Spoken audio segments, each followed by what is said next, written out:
Hey mamas, finally getting back to you guys.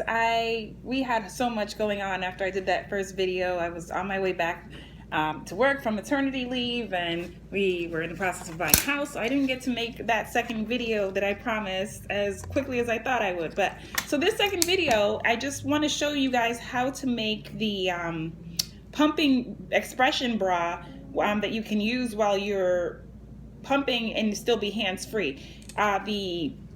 The store, I think Babies R Us, sells a Medilla version of this, and I paid 40 something dollars for it. I don't even have it anymore.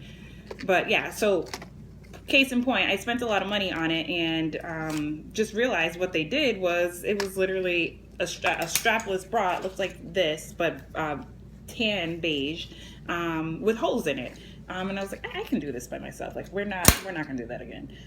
So once I figured that out, I was like, okay, I'm gonna try this and figure out. So I did a little trial and error and figured out how to do it for about $10. I went to Walmart and got the strapless bra that I showed you, and I figured out how to cut them so that it would stay. Your phalanges would stay inside.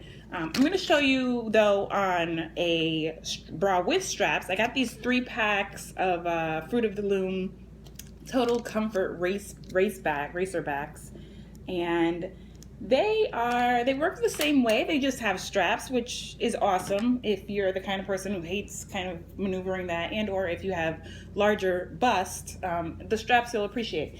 So here's a white one. I'm going to show you what I did with the white one here, and they look like this. They have these form cups that go in them. I took them out already, but I'll show you.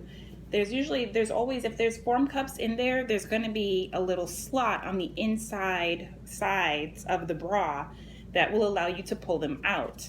And I pulled them out. They go right in there very easily. They go in and out, which is great because, well, I'll show you later. But so they come with these like form things in them, right? You're gonna pull them out for this project, and what you're gonna do is you're gonna put the bra on, and you should do this without clothing in the comfort of your own home. I'm just, I have my stuff on because I'm doing a demo. So, oh, my hair. Okay, so you're gonna put it on, and I've already made my marks, and my holes are obviously already in there, but when you put it on for the first time without having done anything, it'll look, no, don't do that, but I'm just trying to show you what it'll look like before you actually make your holes or make your marks. So you're actually gonna take those out, but so you'll make your marks depending on where your nipple imprints are in the fabric. So you want it to be, I'd say like there, obviously. And you just do 2 marks, 2 dots, so you know where you're cutting and you're not cutting too far out or too far in. You want it to sit comfortably, like right on where your nipple and where your phalange would rest.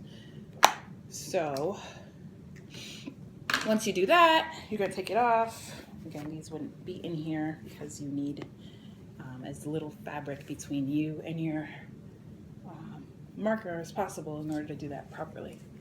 I'm gonna take it back off.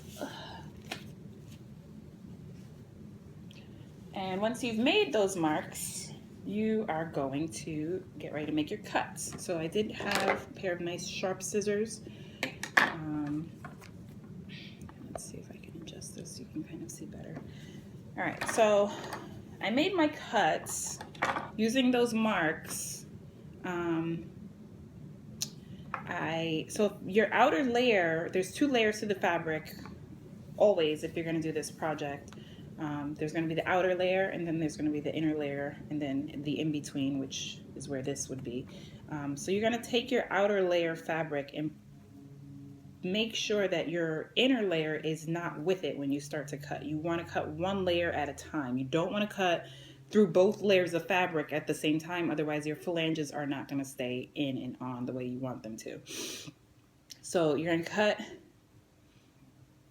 your outer layer horizontally, one side at a time. So if you're cutting horizontally, you are going to fold your fabric vertically. So you're going to make a line, basically. Make sure that you're not holding both layers again. And you're going to make a line.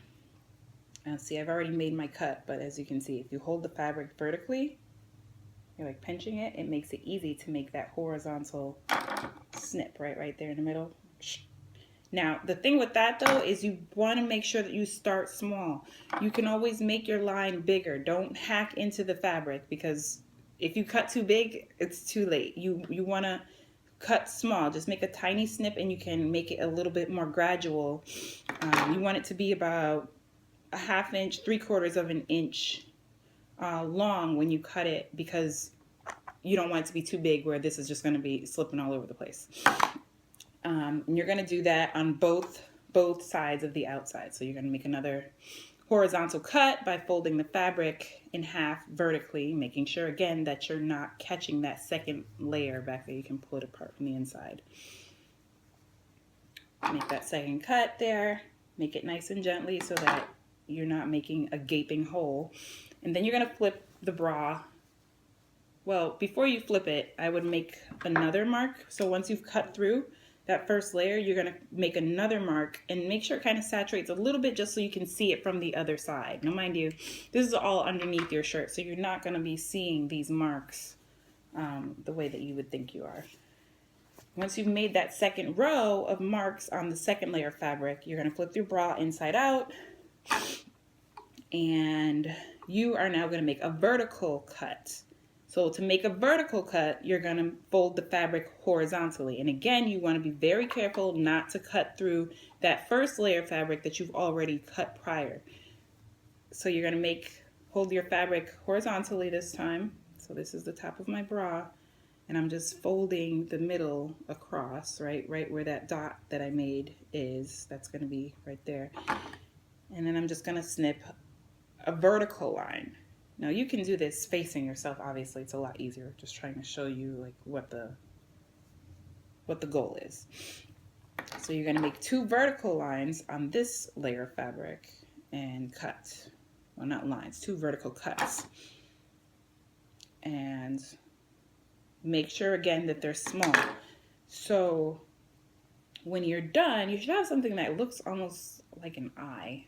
Let's see if I can show you guys that there. So you've got one layer that cuts vertically, and the second layer cuts horizontal. And that will allow the phalanges to sit there without moving so much. So I'm going to put it back on and just show you guys how easy it is to make these and use them once you've cut it. And it goes in the washing machine just fine. You don't have to worry about sewing up the holes at all. So they're there now, obviously very prominent. And your flange is, you're just going to put it on the way you normally do for breastfeeding, like put it where your nipple rests, and then place your bra right over it. Attach your where is it? I don't know where it is. Oh, attach your equipment, whatever equipment you're using. Use your things and go. Very, very easy. And when you're done, you just take them out. You can insert these again or put on your other bra, whatever you're more comfortable doing, and you are on your way. Okay, so that's it, ladies. Thank you so much for tuning in. I really appreciate it. I appreciate all the support. You know, like my posts, forward it, send it to other people. If you have comments, I'd love to hear them. Thanks again, and I will definitely be coming up with some more stuff because I do this all the time. There's so many things that they charge you so much for, and it's super simple to make yourself. So I will have a few more videos coming up soon, and that's it for right now.